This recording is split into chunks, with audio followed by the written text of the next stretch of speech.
Good morning to all of you, and today we are going to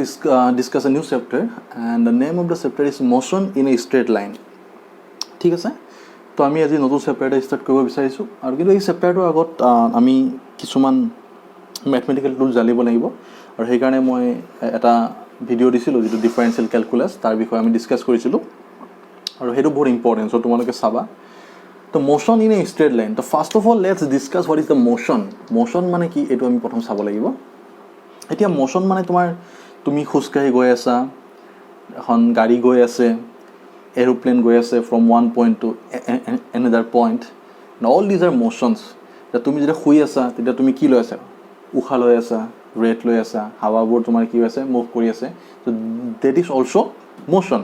Similarly, blood are flowing through your arteries, veins, so all are motion. Okay, so that is the motion. So তাৰ বিষয়ে আমি এই চেপ্টাৰটোত discuss কৰিম আৰু তাৰ কাৰণে দুটা important term আহিব, এটা হৈছে velocity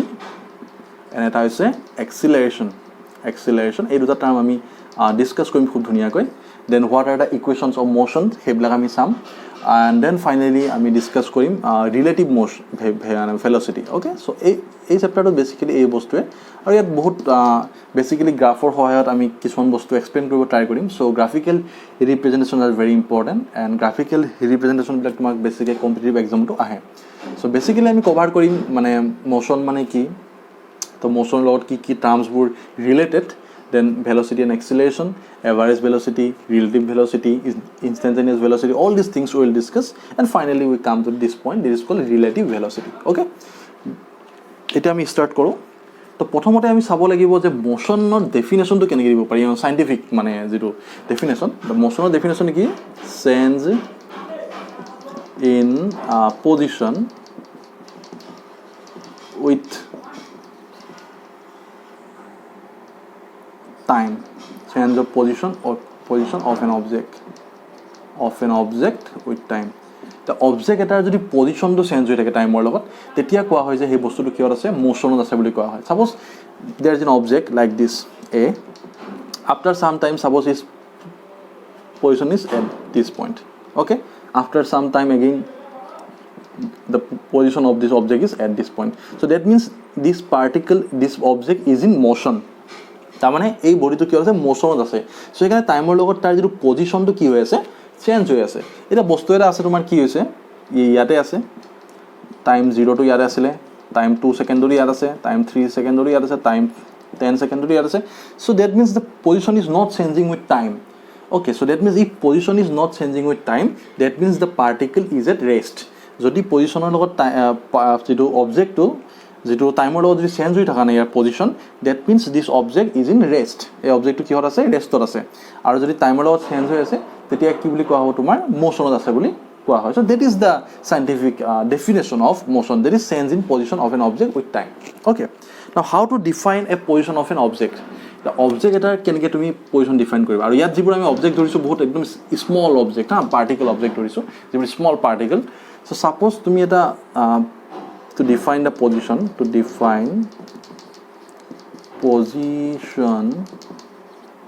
of an object,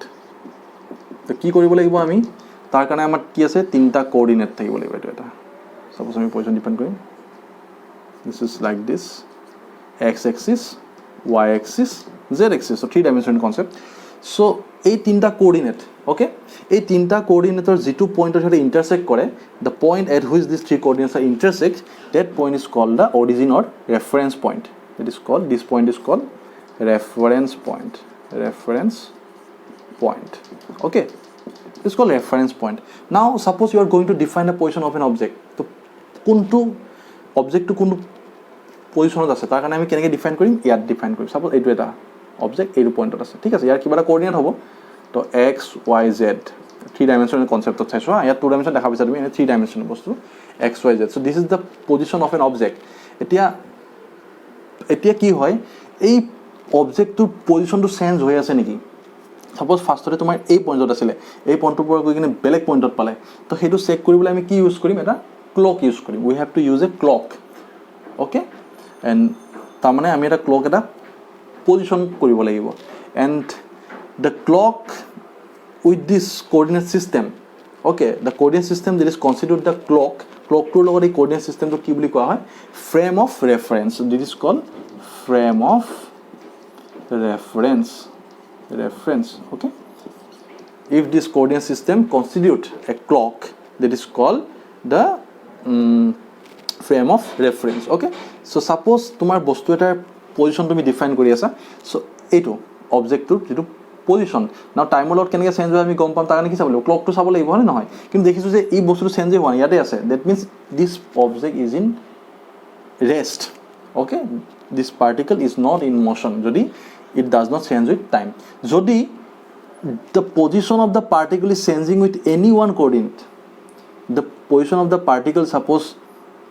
changing with time through any coordinate, তাৰ মানে যদি এক্সৰ ফালে চেঞ্জ হৈ আছে, ৱাইৰ ফালে চেঞ্জ হোৱা নাই বা জেডৰ ফালে চেঞ্জ হোৱা নাই, টাইমৰ লগত যদি ইয়াৰ তোমাৰ এক্সৰ ফালে চেঞ্জ হৈ আছে, that means this object is in motion. যদি ৱাইৰ লগত চেঞ্জ হৈ আছে টাইমৰ লগত, কিন্তু এক্স আৰু জেডটো চাপ'জ চেঞ্জ হোৱা নাই, এক্স আৰু জেডৰ পজিশ্যন একে বাট ৱাইৰ লগত চেঞ্জ হৈছে, তেতিয়া এই অবজেক্টটো কি হৈছে তোমাৰ মোশ্যনত আছে. ঠিক আছে, বাট যদি এটাও কোঅৰ্ডিনেটৰ লগত সি কি কৰা নাই তোমাৰ চেঞ্জ হোৱা নাই, date means the particle is red with respect to this frame of reference. The particle or object is in rest with respect to this frame of reference. যদি টাইমৰ লগত চেঞ্জ হৈ থকা নাই, তো তাৰ কাৰণে আমি কি চেক কৰিব লাগিব, যদি দেখিছা এইটো বস্তু এক্সৰ লগত চেঞ্জ হৈ আছে বা ৱাইৰ লগত চেঞ্জ হৈ আছে বা জেডৰ লগত চেঞ্জ হৈ আছে বা তিনিটা কোঅৰ্ডিনেটৰ লগতে চেঞ্জ হৈ আছে with time, that is called the motion. This object is in motion. Okay, so' that's all the concept of motion. ঠিক আছে, now let's move to a point that is called path length. তো path লেংথটো কি বস্তু, তাৰ কাৰণে মই এটা আঁকি দিছোঁ ইয়াত, মই এইটো চাপ'জ এতিয়া এক্সিছ এডাল, চাপ'জ মই এইটো তোমাৰ 0 পৰা ষ্টাৰ্ট কৰিছোঁ, এইফালে চাপ'জ কিমান তোমাৰ 40, এইফালে 80, এইফালে তোমাৰ কিমান চাপ'জ 120, 160, এইফালে কিমান 200, ইজ কল 240 চাপ'জ okay. This point is call O', চাপ'জ it is O', this is 0 কিন্তু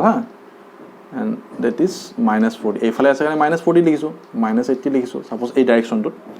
চিমিলাৰলি কিমান হ'ব -120, -160, so like this. Okay, so that's all about the axis. so এতিয়া তোমাৰ কিছু motion in a straight line. So' motion in a straight লাইনত তোমাৰ কি হয়, অবজেক্টটো তোমাৰ কোনফালে যাব, হয় এইফালে নহয় এইফালে, হয় ফৰৱাৰ্ড নহ'লে বেকৱাৰ্ড. কাৰণ ষ্ট্ৰেট লাইন মোশ্যনৰ কথা ডিছকাছ কৰি আছোঁ আমি, we are discussing the motion in a straight line, মানে যিটো ষ্ট্ৰেট মোশ্যন, ষ্ট্ৰেট লাইনৰ যিটো মোশ্যন তাৰ কথাই আমি ডিছকাছ কৰি আছোঁ. ঠিক আছে, হয় ইয়াৰ ফৰৱাৰ্ডো যাব পাৰে নহ'লে বেকৱাৰ্ডো যাব পাৰে, তাৰ বেলেগ কোনো অপশ্যন নাই. তো নাও suppose this is the position, এইটো কিহত আছে মিটাৰত আছে ছাপ'জ তো this is starting from hair 0, আৰু এইফালৰখিনি কি লৈছোঁ নিগেটিভ লৈছোঁ, এইফালৰখিনি মই পজিটিভ ধৰিছোঁ মই এক্সিছত. ছাপ'জ এটা পইণ্ট আছে অ' পি, এটা আছে এইটো কিউ, ঠিক আছে, কিউৰ পৰা এইটো হৈছে আৰ, ধৰি থৈছোঁ এনেই. আৰু এতিয়া তোমাৰ what is the path length, or distance, path length or distance বুলি কোৱা হয় এইটো. ঠিক আছে, এইটো ডিষ্টেঞ্চ বুলি কোৱা হয় কেতিয়াবা পাথ লেংথ. তো পাথ লেংথ মানে কি mainly, first of all we have to know' one thing, that path length or distance is a scalar quantity. It does not have any direction. So' will come to that point. Vector আৰু scalar মানে কি, এইটো বস্তু মই চাম. তাৰ আগতে এটা কথাই মনত ৰাখিবা, ভেক্টৰৰ সদায় মেগনিটিউড আছে, আৰু মেগনিটিউড ইজ অলৱেজ পজিটিভ, আৰু তাৰ ডাইৰেকশ্যন আছে, তাৰমানে তাৰ কোনফালে যাব কি কৰিব সেইটো তাৰ ডাইৰেকশ্যন আছে. বাট ডিষ্টেঞ্চ হ'ল স্কেলাৰ মানে কি অনলি মেগনিটিউড আছে, তাৰ কোনো ডাইৰেকশ্যন নাই. নাও what is the path length. Suppose এটা অবজেক্ট এটা আছে, অবজেক্টটো ফাৰ্ষ্টতে ইয়াৰ পৰা ষ্টাৰ্ট হৈছে, ইয়াৰ পৰা ষ্টাৰ্ট হৈ ক'ত গ'ল, অ' পিত গ'ল. ছাপ'জ ক'ত গ'ল, এইফালে অ' পিত গৈছে. ঠিক আছে, অ' পিৰ পৰা কিমান গৈছে, পি কিউত গ'ল. প্ৰথমতে ইয়াত আছিলে, দেন ই ক'ত গ'ল, পিত গৈ পালে, দেন কিউ গৈ পালে. Then what is the path length. Path length কি, O' P plus P Q, হয়নে? Path length from O' to Q. If someone asks you what is the path length of the object from O' to Q, path length কিমান হ'ল, ই ক'ত গৈছিলে প্ৰথমতে O' to P, then again P to Q, কিমান সি distance travel কৰিলে. Okay, the path length traverse by the object. O' P distance কিমান, 120, পি কিউ কিমান 120 to 200, তাৰমানে এইখিনি কিমান 80, কিমান হ'ল 200. So' this is the 200 metre, that is the path length or distance. এতিয়া যদি তোমাক কয়, ছাপ'জ ই প্ৰথমতে অ' টু পি গৈছিলে, পিৰ পৰা কিউ আহিলে, এগেইন ই বেক কৰিলে, ক'ত কৰিলে Q to P again back কৰিলে then what is the distance that it travel কিমান distance travel কৰিলে বা কিমান path length it তোমাৰ travel কৰিলে তো প্ৰথমতে O to P গ'ল O to P কিমান 120 P to Q গ'ল P to Q কিমান 80 then again this it is coming along this direction তাৰমানে এফালৰ পৰা তুমি গ'লা আকৌ ঘূৰি আহিলা তো এইখিনি কিমান 80 again 80 না ঠিক আছে তো what is the total path length 280 okay 280 meter so that is the path length or distance so you have to consider in positive sign ঠিক আছে তো এইফালে আহিছা বা এইফালে গৈছা তোমাৰ টোটাল ডিসটেন্সটো তুমি ক্যালকুলেট কৰিব লাগিব তাৰমানে total লেংথটো that is called the path length ঠিক আছে and the distance is a scalar quantity always remember these things so this is the path length এতিয়া যদি তোমাক কোনোবাই কয় suppose ফাৰ্ষ্টতে কোন গৈছে বস্তুটো এইফালে গৈছে suppose O to R গৈছে okay then again R to P গৈছে then what is the path length first the object comes from O to R then এতিয়া এইফালে লৈছো কাৰণে মই নেগেটিভ লৈছো for axis ৰ কাৰণে to define the axis there is my negative x axis ঠিক আছে this is the origin but what is the distance from O to R O to R actually distance কিমান distance is a scalar quantity and I already mentioned that it has magnitude only or magnitude যদি থাকে it will always a positive quantity so O to R distance কিমান 0 40 80 ঠিক আছে এটো minus তুমি লিখি দিব নোৱাৰা তো মাইনাস মই কিহৰ কাৰণে লিখিছো এক্সিস টো মই ডিফাইন কৰিছো যে এইফালে গলে নেগেটিভ আৰু এইফালে গলে পজিটিভ তেনেকে এক্সিস মই ডিফাইন কৰো এনেকে কৰো না নকৰো to x etu minus x হয় না etu y etu minus y okay so in this way so etu ki koriso ami first de object কোন ফালে আছে O to R তো path length কিমান হ'ব O to R then again কত হৈছে R to P মানে মাজত কি আছে R to P গৈছে ঠিক আছে then what is the total ভাঙি দিও মই O to R কিমান distance এটো O to R plus কি again R to P R to মাজত কি আছে R বুলি লিখিব পাৰো না এটো RP টো কেনেকৈ ভাঙি দিব পাৰো মই R লিখিব পাৰো এখিনি R আৰু এখিনি কি লিখিব পাৰো OP লিখিব পাৰো না OP ঠিক আছে the RP can be written as RO plus OP now what is the OR কিমান 80 তো ইয়াত কিন্তু তুমি নেগেটিভ লিখিব নোৱাৰা কিন্তু in terms of distance or path length path কিমান তুমি ট্ৰেভেল কৰিলা হেতুৱে লিখিব লাগিব ঠিক আছে তো একাৰণে always right in positive sign OR that is 80 R2O কিমান হল that is also 80 হয় নহয় ইয়াৰ পৰা এখিনি গৈছা এখিনিৰ পৰা আকৌ এখিনি ঘূৰি আইছা 80 হয় ইয়াৰ পৰা 80 then ইয়াৰ পৰা এটো কিমান 120 plus 120 then what is the total 280 meter so this is the total path length when the object goes from O to R then R to P okay what is the total path length that is 280 meter okay so that's all about the distance so distance is always in positive and that is a scalar quantity okay now let's move to the displacement that is very important so what is the displacement so displacement মানে কি এটা হেটো important বস্তু displacement বস্তুটো বেলেগ আৰু distance বস্তুটো বেলেগ হা তো ইয়াত আমি শিকিব লাগিব এতিয়া okay so now let's move to this point that is called displacement okay so displacement মানে তোমাৰ বেসিক্যালি কি হয় suppose the position of an object eta object of position x1 at time t1 time ot hi kor ase x1 point ot ase suppose গম পাইছা না তো position মানে গম পাইছা কি কৰিছিল আমি প্ৰথমতে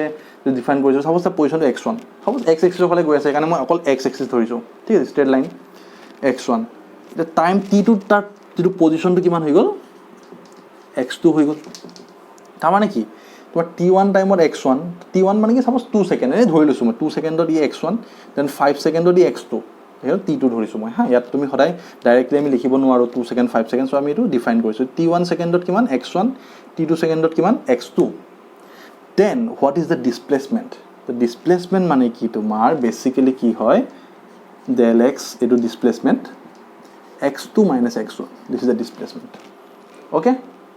so x2 minus x1 যেটা কৰি দিবা হেতুৱে তোমাৰ কি হৈ যাব displacement হৈ যাব okay so displacement is a vector quantity always remember this thing displacement is a vector quantity now let's do some problems তো তোমাক এটা কোনবা কলে যে অবজেক্ট এটা কত গৈছে O to P গৈছে O to P গৈছে from O to P what is the displacement তো কব যে displacement কি তো যেতিয়া O ত আছিলে তেতিয়া তাৰ x1 কিমান আছিলে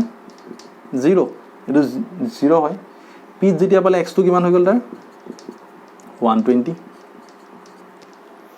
okay this is x1 this is x2 then what is the displacement 120 minus 0 x2 minus x1 হয় না x2 minus x1 that is কিমান 120 this is the positive displacement so ইয়াত তোমাৰ positive term আহিছে so positive means it defines the direction of the displacement তো কোন ফালে আছে এই ফালে আছে right side so that's why it is positive কাৰণ এই ফালে মই positive ধৰিছো না ঠিক আছে now what is the path length of this object path length কিমান o to p same 120 so that means path length is also 120 so that means path length and displacement are same in this point so এই পয়েন্টত তোমাৰ path length আৰু displacement same পালা তুমি তাত কোনো problem নাই ঠিক আছে তে নেক্সট তো আমি চাও কি হ'ব বস্তুটো now suppose কি কৈছে okay এটা তোমাৰ কি হল suppose particle কৰ পৰা আহিছে p to q আহিছে এইফালে আহিছে from p to o sorry p to o then what is the displacement that is very important then what is the displacement from p to o আহিলে x1 এবাৰ কোনটো হ'ব এইটো হ'ব না এইটো হ'ব এবাৰ এইটো হ'ব কাৰণ ষ্টাডি ইয়াৰ পৰা কৰিছে ন so x1 কিমান আছিলে 120 meter now this is x1 because the object is coming from p to o এফালে আহিছে x2 কিমান 0 হল then what is the displacement del x মানে কিমান আছিলে x2 minus x1 0 minus 120 so it is minus 120 this is the displacement so what does it mean this negative sign means negative sign pe ki mean kori ase this is the direction of the displacement that is along this direction so negative mane tumi gom paba je khoday bostu kon phale aise ei phale ai ase karon ei phale negative dekhi aso dekhi sane ei phale mane negative aru jodi etu side ot goi ase etu ki hobo tumar etu side gole positive okay so this is the displacement x2 minus sorry x1 minus x2 sorry x2 minus x1 okay so this is the x2 0 x1 jodi particle to from p to o ahe to p to o jodi ahe to p to o okay first কিন্তু o to p হলে কোন এই ফালে আছিল তো তেটা displacement কি positive হৈ গৈছিল because x2 ৰ তেটা কিমান আছিল 120 আৰু x1 ৰ কিমান আছিল 0 আছিল হয় না এটো x1 এটো x2 আছিল when it comes from o to p so this is the displacement so displacement is a vector quantity now let's do some one problem তো এতিয়া তোমাৰ যদি তোমাক কোনোবাই খুদে suppose তোমাক কোনোবাই খুদিলে যে what is the path length or distance from p to o ৰ কাৰণে path length কিমান ইয়াৰ পৰা এটো আহিছে distance ৰ কোনো পজিটিভ for কথাই থাকিব কোনো নেগেটিভ কথা না থাকে এফালে আহক that is a scalar quantity so ইয়াৰ পৰা distance কিমান 120 হয় নহয় so path length is 120 path length is 120 but displacement কিমান minus 120 for p to o ঠিক আছে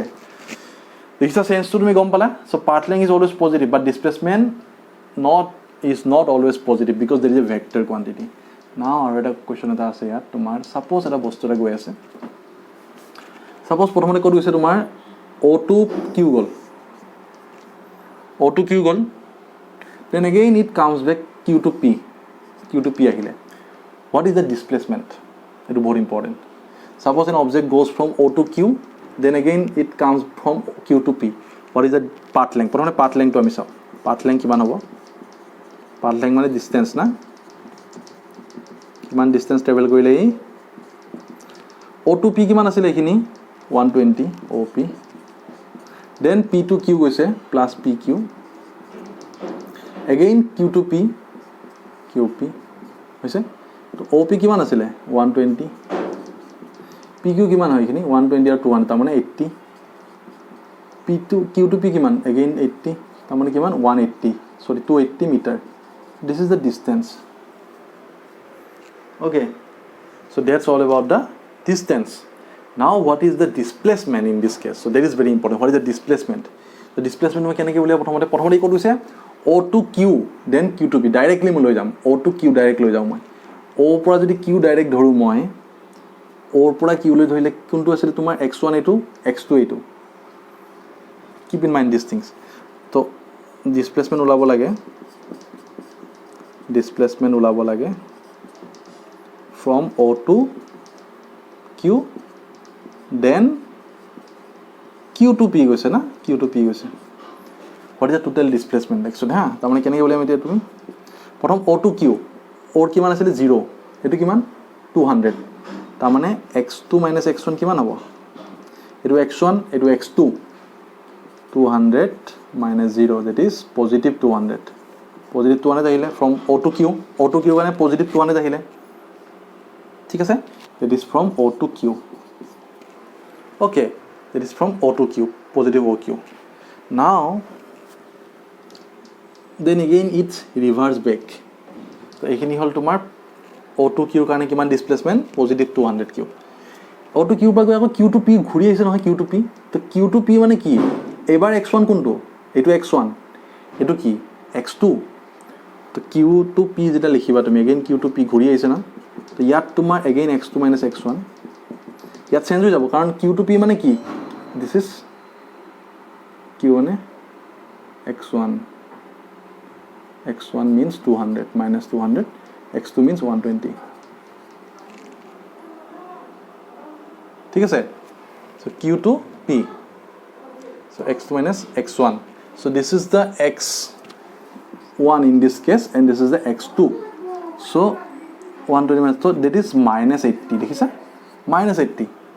হৈ গল so Q2P কাৰণে ডিসপ্লেসমেন্ট কিমান minus 80 কাৰণ এইফালে আহিছে ন বস্তুটো এইফালে আহিছে নাই in the left side so that's why it is negative sign now what is the total displacement from O2Q and Q2P first it goes from O2Q then it reverse back from Q2P then what is the total displacement O2Q কাৰণে কিমান আছিল plus 200 Q2P কাৰণে কিমান আছিল minus 200 then what is the total displacement কিমান what is the total displacement ইয়াতে কৈ দিছো মই O2Q কিমান আছিল plus 200 Q2P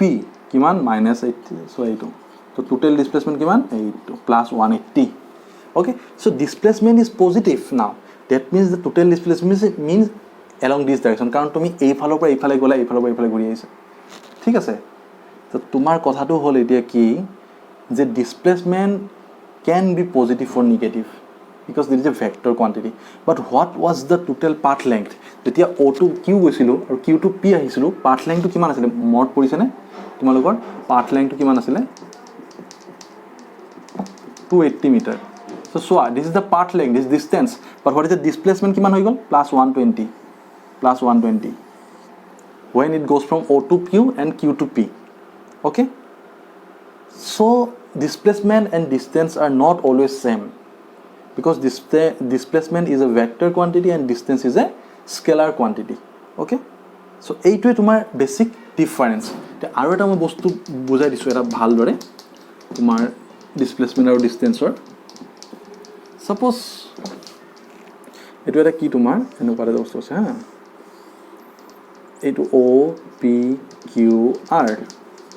এইটো কিমান তোমাৰ সাপোজ ইয়াৰ ডিসটেন্স এইটো 5 মিটাৰ এইটো তোমাৰ 2 মিটাৰ এইটো 5 মিটাৰ 2 মিটাৰ ওকে ঠিক আছে নাও এইটোৰ কাৰণে তোমাৰ what is the displacement what is the distance suppose এটা অবজেক্ট আছে ইয়াৰ পৰা এই কোড গৈছে এইফালে গৈছে first this goes to this then from this to this point OPQ then this to this point Q to R then this to this point okay ঠিক আছে now what is the distance and displacement the travel by the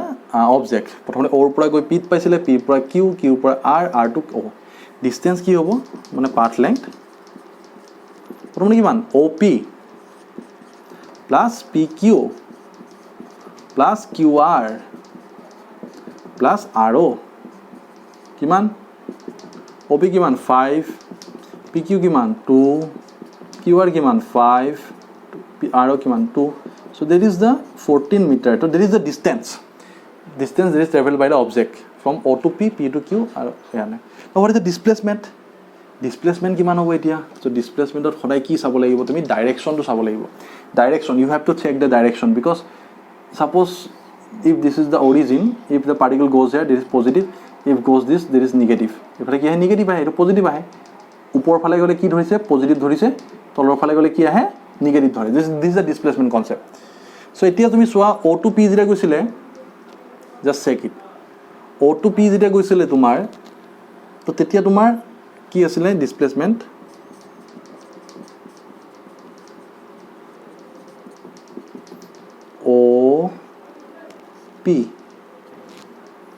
এইটো চোৱা এই direction চাবা এইটো direction ঠিক আছে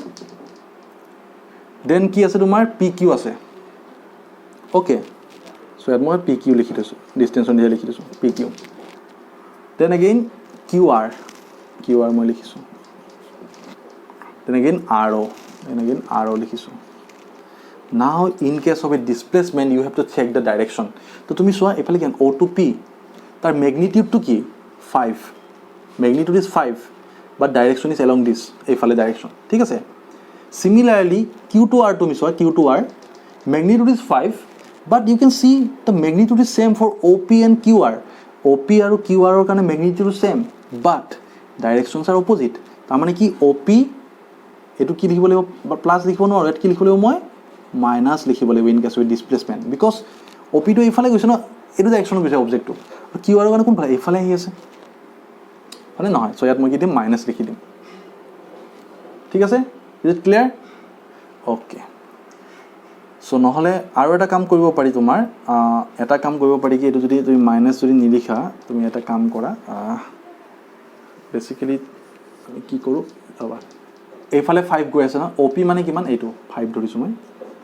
5 ঠিক আছে কাৰণ এই ডাইৰেকশ্যন গৈছে এইফালে পজিটিভ ধৰিছো এইফালে পজিটিভ মানে 5 ম্যাগনিটিউডটো বহাই দিছো পজিটিভ 5 PQ মানে এইটো কোনফালে আছে তলৰ ফালে আছে তো সেইটো আমি পিছত চাম তাৰ আগতে আমি এইটো চাও QR টো চাও সো QR আৰু OP কি ম্যাগনিটিউড সেম বাট QR ৰ ডাইৰেকশ্যনটো কি আছে অপোজিট আছে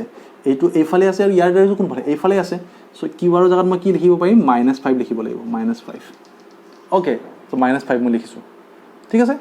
নাও PQ মানে কোনফালে P ৰ পৰা Q তো তললৈ আহি আছে তো তললৈ আহি আছে so you can take it as negative -2 লিখিব পাৰা কাৰণ তলৰ ফালে আহি আছে যে 2 আছে বাট ডাইৰেকশ্যনটো তলৰ ফালে আছে সো আমি তলৰ এক্সিসক কি বুলি ধৰিছো নিগেটিভ বুলি ধৰিছো দ্যাট ইজ -2 নাও R2O এটো কোন ফালে গৈছে ওপৰ ফালে গৈ আছে দ্য ম্যাগনিটিউড কিমান 2 so this is the magnitude and this is the direction because displacement is a vector quantity you have to check the direction তো R2O কিমান হ'ব এটো +2 আহিব তো এইটো যদি তুমি মাইনাস লৈছিলা -2 এইটো কি প্লাস ল'ব লাগিব কাৰণ এইটো ডাইৰেকশ্যন দিছা নাই বেলেগ হয় অপোজিট ডাইৰেকশ্যন আছে এটা তলৰ ফালে এটা ওপৰ ফালে সো এইটো এইফালে ৰাইট সাইড এইটো left side so O to পৰা P গল P পৰা Q আহিল Q to R আহিল R to O আহিল then what is the total displacement +5 -2 plus -5 plus 2 তো এর কিমান 0 ঠিক আছে so that's why this is the expression for displacement so O পৰা P গৈছে P পৰা Q আহিছো মই Q পৰা R আহিছো R do so তাৰ কিমান ডিসপ্লেস হল বস্তুটো ডিসপ্লেস নহলে কাৰণে আকৌ সেম যেটো পজিশনত আহি গুছি গল so displace হোৱা নাই but what is the total distance হলাটা কিন্তু আমি ডাইৰেকশ্যন না চাও just you have to add all these things so that's why distance or path length is a scalar so there is a basic difference ঠিক আছে এইটো এতিয়া আৰু এটা বস্তু মই চাব পাৰো আৰু এটা एग्जांपल দেখাইছো ডিসপ্লেসমেন্ট আৰু ডিসটেন্সৰ সাপোজ তোমাৰ এটা বস্তু ইফালে আছে 1 2 3 4 5 ফাৰ্স্ট বস্তুটো কোড গল ইয়াৰ পৰা ইয়াত গুছি গল দেন আকৌ এইফালে ঘূৰি আহিলে ঠিক আছে তো এইফালে যেটা ঘূৰি আহিলে কিমান হ'ব তুমি চোৱা হোৱাট ইজ দা ডিসটেন্স হ'ব ইয়াত কিমান 4 ফাৰ্স্টতে কোড গৈছিল ইয়াৰ পৰা ইয়ালৈ গৈছিল ইয়াৰ পৰা কিমান ডিসটেন্স 4 প্লাস থাকিব সদায় ইন কেস অফ ডিসটেন্স ইয়াৰ পৰা ইয়ালৈ কিমান গল এই পইণ্ট হতে 4 আৰু 2 তাৰ মানে এইখিনি কিমান 2 so 4 + 2 that is 6 so this is the total distance 6 suppose 6 unit কিবা এটা ইউনিট হয় আৰু for the displacement কি চাব লাগিব ডিসপ্লেস চাব লাগিব এই ফালৰ পৰা এইফালে গৈছে কিমান 4 ঠিক আছে +4 দিছো এইফালে কি উল্টাই গৈছে কিন্তু এইটো তোমাৰ ৰাইট সাইডত গৈছিলে and this is along left side so উল্টা ডাইৰেকশ্যনত গৈছে so ইয়াৰ পৰা ইয়ালৈ গৈছে কিমান হৈছে 2 so ইয়াত t +2 লিখিম না -2 লিখিম -2 লিখিম so that's why I have written here -2 because direction is opposite that is +2 so this is the displacement and this is the distance see the difference okay so you have to consider the direction in case of a displacement and you have to consider only the magnitude in case of a distance so আমি কেটামান মই এটা problem দিছো এটো কৰিবা তোমালোকে ও এটো হচ্ছে 10 20 30 40 -40 sorry -10 -20 suppose it O P Q R এতিয়া সাপোজ পার্টিকেল এটা কোড গৈছে অবজেক্ট এটা কোড গৈছে প্ৰথমতে O to Q গৈছে then Q to P. Find out the path length or distance. Path length means distance or displacement. Displacement. ঠিক আছে O to Q then OP. তো প্ৰথমতে O to P গ'ল then কি হৈছে sorry O to ঠিক আছে O to Q then Q to P. So find out the path length and displacement. Then আকৌ এবাৰ কোনফালে গৈছে তোমাৰ O to R গৈছে then R to P গৈছে. Also find out the distance and displacement. ঠিক আছে তুমি এই প্ৰবলেমটো কৰিবা তো আৰু এটা প্ৰবলেম আছে কি তোমাৰ আৰু এটা মই দিছোঁ তোমাক সাপোজ প্ৰথমতে এটা বস্তু এটা ইয়াৰ পৰা ষ্টাৰ্ট হৈছে O পইণ্ট এইটো ইয়াৰ পৰা ইয়ালৈ গৈছে P দিছ ইজ 5 নহয় 15 মিটাৰ দেন এইফালে গৈছে দিট ইজ এই তলৰ ফালে গৈছে 6 মিটাৰ দেন আকৌ এইফালে গৈছে কিমান হৈছে 2 মিটাৰ কিমান এইটো O P Q R then again উপৰ ফালে ইফালে কিমান গৈছে 1 মিটাৰ আৰু S তো O to S লৈ যেতিয়া গ'ল তাৰ প্ৰথম ডিসটেন্স ওলোৱা and displacement ওলোৱা displacement but one thing is very important you have to check the direction in case of displacement and you have to check the magnitude in case of distance ঠিক আছে so এইটো প্ৰথমতে এইফালে গৈছে then P to Q এইফালে then Q to R then R to S okay so just solve this problem